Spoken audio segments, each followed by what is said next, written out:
sent me an introduction and asked me to please read this intro as is, and I will attempt to do so. It's a 5 to 7 minute presentation. The objective of the presentation is to research your topic. It comes from the Copper Communicator Manual, the 7th presentation. The name of the presentation is, there are actually two names of the presentation. I'm going to choose to give this particular name for the presentation as outlined by our Toastmaster here, which is the second one. Toastmasters meets Jeopardy. As some of you may have figured out already, the following speaker has a definite streak of passionately embracing all things technology, especially when they are connected to better communication with people. And if some of you missed it on those convoluted slides at his icebreaker speech a few weeks ago, he's currently set on a track to get his DTM in the shortest possible time, as he's also, as suggested in many articles and advertisements on Toastmasters magazine, on his way to becoming a published author. This is the topic of his book.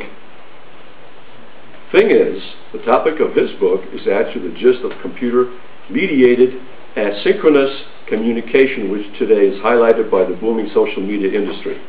But that, after all, merely follows a thread that dates back to prehistoric dates, as this is all about finding the best possible ways to communicate concepts, ideas, thoughts, and procedures amongst human beings.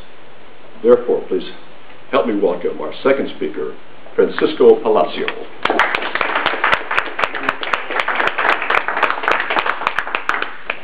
Research. The manual says hit the library, hit the internet, hit all that. Trust me, I've done it. So, the manual also says make it really accessible to your audience.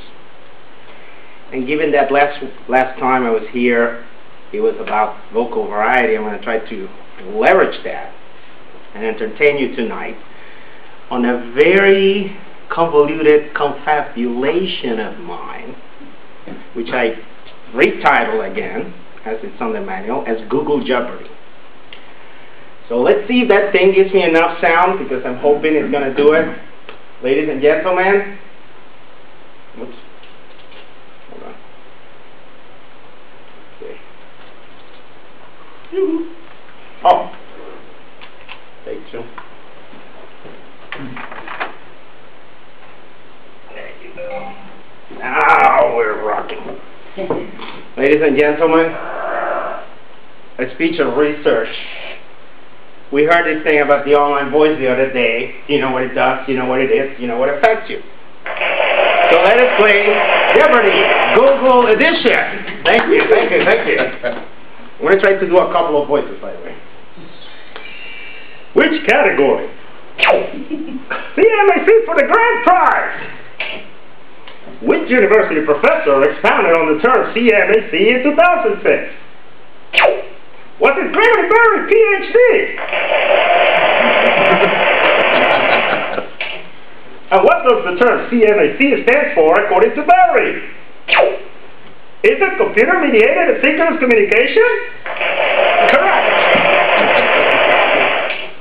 And according to Berry, what are some of the benefits of CMAC? Is its asynchronous nature that actually enhances team building and collaboration?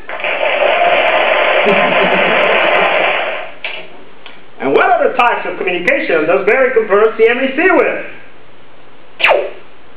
Is CMAC compared with face-to-face and other synchronous real-time types?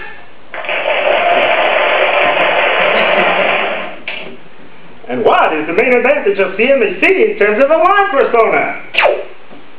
Is that CMAC actually allows for almost any amount of extra time to be spent on preparing a response?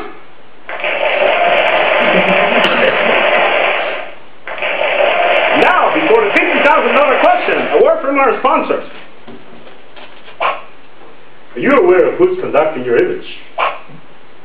Who's conducting your career? Who's conducting your vision? Your passions? Your community? Online and offline. CMAC Lab, enabling you to conduct your persona. And we're back with Jeopardy! Google Edition. The connection between CMAC and social media stems from one of the oldest applications for software. Is it groupware?